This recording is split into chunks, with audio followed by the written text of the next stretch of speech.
habe jetzt keine Nerven. Wer geht außer Ingrid und Gerti und mir schwimmen? Also so ein Stück weit langsame Abnabelung. Gerti! Die ist krank, ich hab meine Gerti!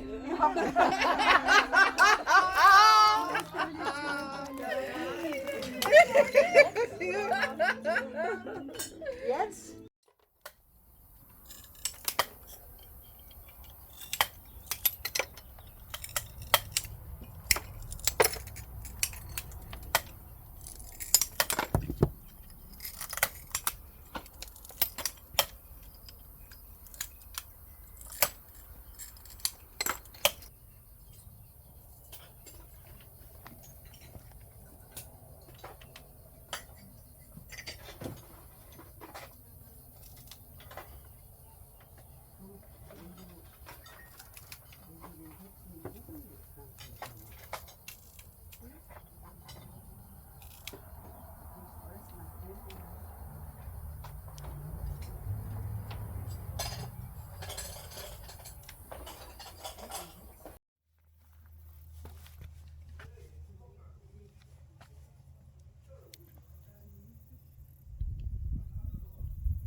Mit extra langen Bändern, ja?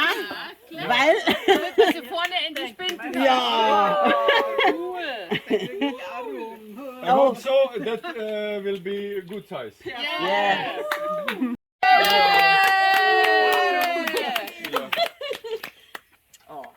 But no diploma for you.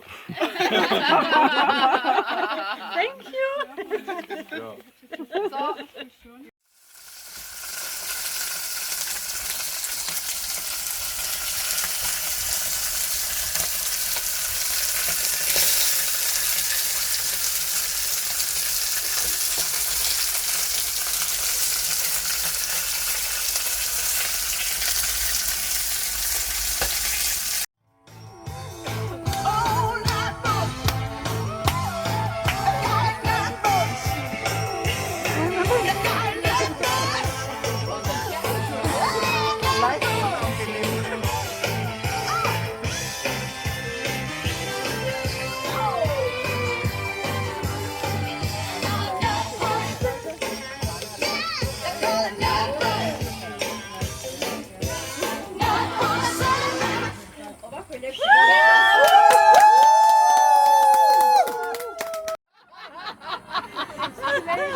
Hello from Bohemian Garden with Mosaic workshop, and this is the boss from Germany, Queen of the Mosaic from Bavaria, Caroline Jung.